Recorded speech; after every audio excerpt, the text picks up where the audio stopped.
Well, I thought I would answer some of the questions I've gotten all along on the fish room, and I'll try to go over as much as I can. And if you have any other questions, just feel free to ask later on in the comments or whatever. The fish room itself, I've had this in existence since about 2008, and there are 3 wooden racks. That's one of them. That's 2, and that's the 3rd one, which has a bottom rack too. And had them built by a local carpenter. I came up with the specs for what I would need for each row. These 2 racks that go along the entire wall, they hold 5.5 gallon tanks on the top. I think there's 10 on each. They hold 10s in the middle, except that's empty 2.5. And they can hold 20s, but if you can see over there, that 20, there's not enough room to work on it. So I have 10s and 15 longs, which are these. These are all 15 longs. And this one, I have 10s on the top. There's 7 of them. There's 6 in the middle. And I have a couple of, I think I have 4 15 longs and a 5.5 and a 2.5. So that's been working out great. They're wooden racks, which I primed and painted before I set everything up. The pump is a one I got from Gemco. It's a Dolphin AV50, and I have a 1/2 inch, actually it's a 5/8 flexible plastic tubing coming out of it. It goes, it's kind of hard to see. I don't know if I can can't really get the camera back there, but there's a T on the right there, and half of the air goes this way, and it goes into these 36 inch pre-drilled manifolds that I bought from Gemco. And I also added a few what the heck you call those things, the T's or whatever. I guess they're not a T, they're a gang valve that can handle about 5 more tanks, because you can see there's not enough to run all these tanks.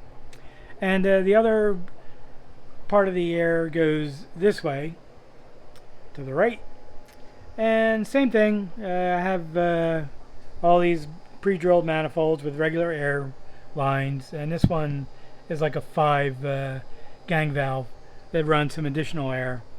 And because of the flexible plastic tubing, was able to go and solve one problem, go right over the wall, over the door. That's the Borgata calendar, and that came right down into the 3rd manifold, which I don't have any gang valves on that one. I had enough to run everything. So that's worked out to be great. I remember when I set everything up, it was super fast, because there really wasn't much to it. I just had to drill some holes to put these manifolds on securely, and I think they gave me these holders as well, a bunch of them. The other thing I've done, which I'm sure everybody does, is I drilled some holes, put some screws in the into the wood to have places to hang nets. And one other thing I'd mention, if you have a running fish room and you haven't changed the nets for a while, it's really a good idea to throw out the old ones and buy some new ones. So the next thing I'll talk about is the lighting. There's another one for some nets and some products I use.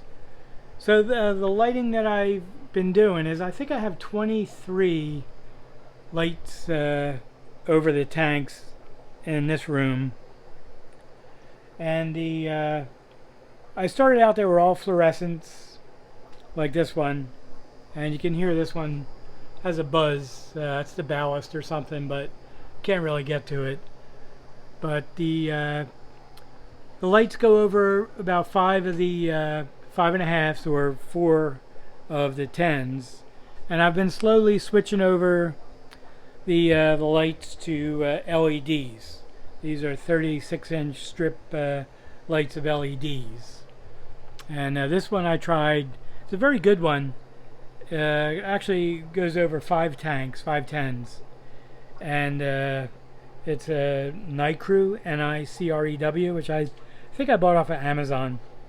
And I have them into, some of them into these power strips that also have a timer on it. So I have, I think I have 8 lights on a timer, and they're on for 12 hours a day. The reason for that is I have a lot of plants in the tanks. I use water sprite, the thick leaf water sprite, which is this stuff, or the thin leaf water sprite, which I'm not sure. I'll get to that in a minute when I figure out where it is. And I also have some Java moss in some of the tanks. I've tried guppy grass. It did not work at all for me, except it grows in this one tank, and it's doing great. There's a ton of it in there. There's also a bunch of babies from these fish. This was a cross of the Japan blue snakeskin double, or not snakeskins, double swords, to these Japan blue firetail double swords. And I don't know why, but they pretty much all came out to be the Japan blue double swords. But counting on this next batch to be something that I can really work with. I can see that some of the fry are lighter in color than others, which is good. And it's another tank of the Japan blue double swords, as is this one. Subaru the snail went down for the count. I thought I could make him faster if I took off his shell, but it just made him sluggish. Let me know if you get that one. Sorry, but that's the best jokes we got. So, like I said, the lights are been slowly converted over to the LEDs. I believe I have 13 of them and 9 of the fluorescents. And the reason why I haven't converted the rest is because if you can see that plug is like a power adapter as well for the Nicrew one. So actually it's for the one of the other ones, this one here, and I can only fit a few of them on there on the power strip. I don't want to have a million power strips down here. So the manifolds and the air worked out great. The room it's part of the house. Obviously, it's the basement or recreation room. It's got the HVAC vents. I have 2 of them, so the heat from the house heater takes care of things 6 or 7 months out of the year, and then a few months out of the year when I need the air conditioning, I just switch that over. I have this thing to keep track of the humidity, which it's a pretty hot day outside today. It's 82 degrees for April 8th, which is odd. And it's 36% humidity, which isn't bad. If I keep it under 40%, I'm happy. So this is some of the thin leaf water sprite in there. It's the that is the platinum red mosaic big ear guppies, as are these, and also a few in here. Yellow deltas. These are the black Moscows that I culled. Had an albino female pop out, which was odd. Right now I just have females in the tank. I'm going to select a few the better black Moscow males. I got rid of the culled males. Didn't like how that was going because not enough of them were having babies. So I'm going to put different males in. And while I'm on the subject of fish, these are the half black purples that were born around February 4th. I'm not sure if I showed these. These are yellow deltas from March 16th, and these are yellow deltas from February 9th, and they're just starting to get their color now. So anyhow, I've managed to digress once more. And speaking of babies, the The last video I showed this half-black purple female was close to having babies, so I was pulling her out. There's a few babies in the tank I have to get out, and I put her in my my patented 1 gallon tank. It's a glass jar, and she had an absolute huge amount of babies are all throughout this thing, and these were just born yesterday.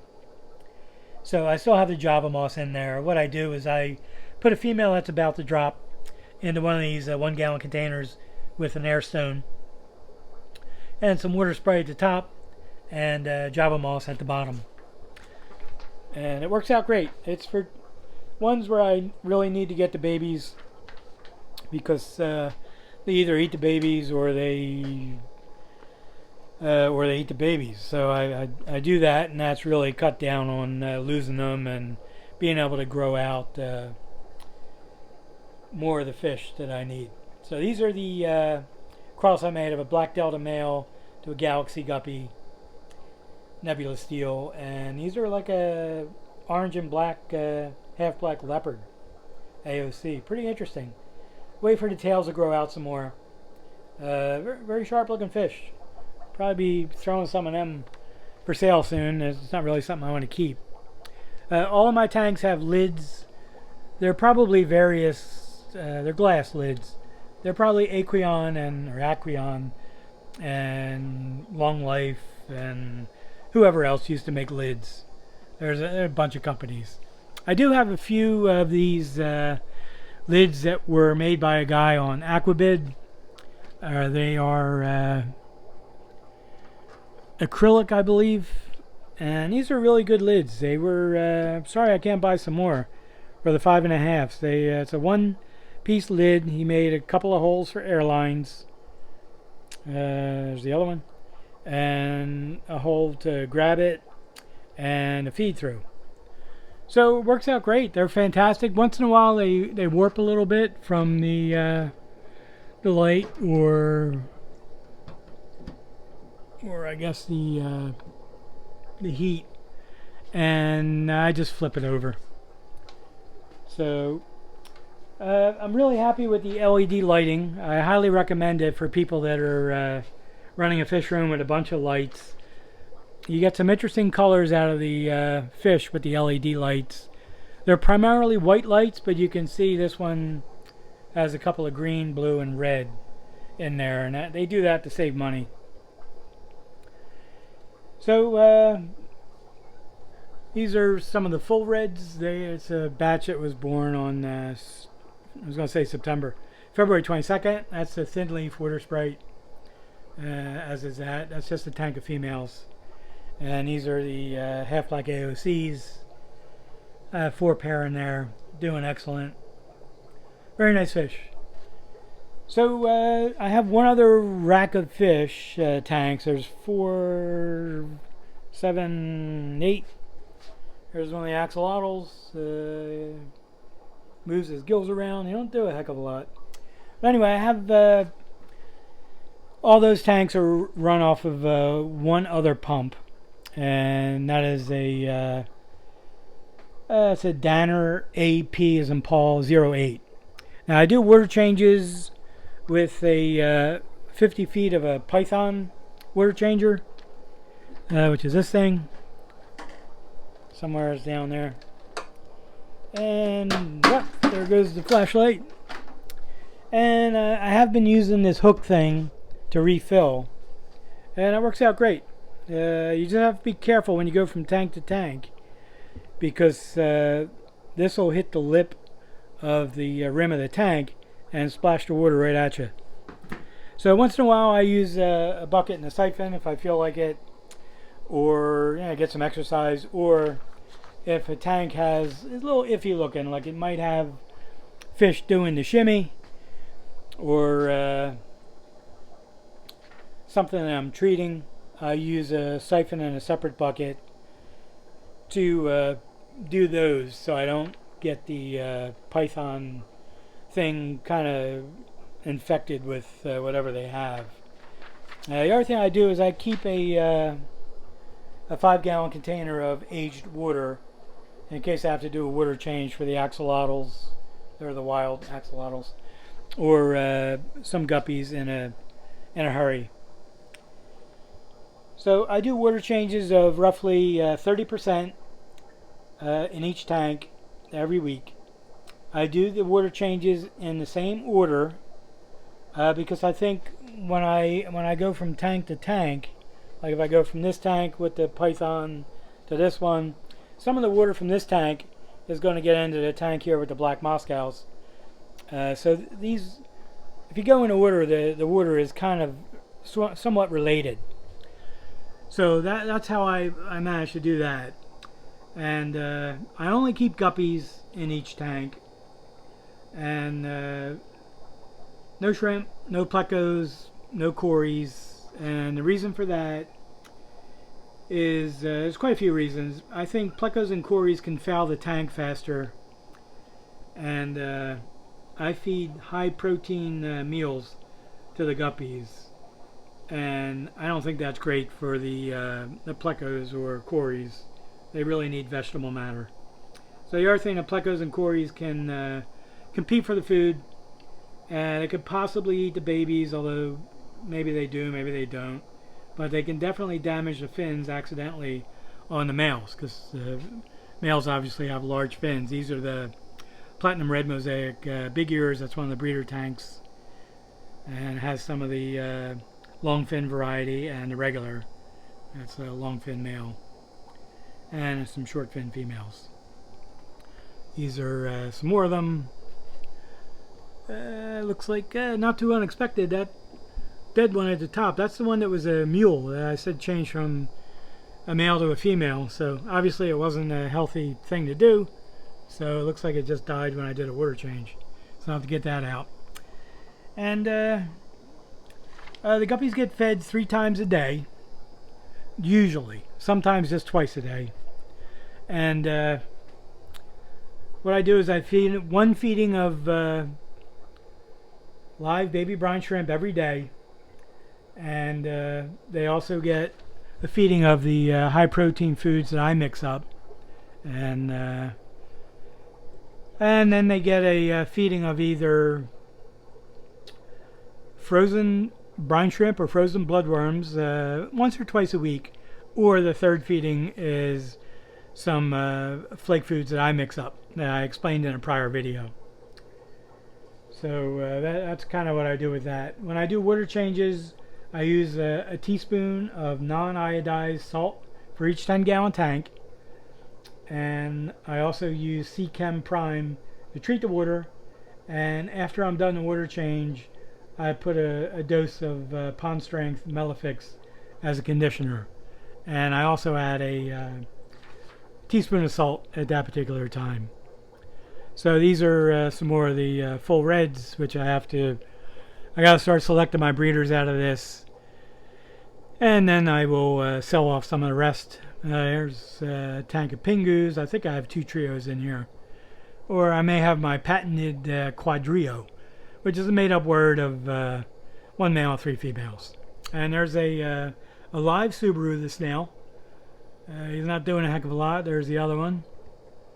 But they did get all the duckweed out of the tank. Thank goodness for that. So these are some more Pingus, as are these and these. So anyway, that's how I do things in my fish room. And I don't think there's anything I didn't cover, but if there is, you let me know and I'll go over it. And that's kind of it. I think I believe I've covered everything. And if you have any questions, just ask away. This is a emergency tank of Japan Blue double swords. I did a water change and I found a trio in the bucket, and since I did 2 tanks, I did a siphon by hand, mouth, etc. I didn't know which tanks they came from, so instead of fouling up the 2 tanks of Japan Blue double swords, I set them up in a small tank, which now they've had some babies, so I'm going to have to move them into a 10. And this is just a a couple of the full reds. They were looking a little funky, so I moved them out. So anyway, that's the fish room in a nutshell. Got a good old Super Bowl champion Eagles thing. These are some of my things that I've won from the IFGA. The Phillies thing. It's another one. It's another Phillies World Champion thing. Some more of them.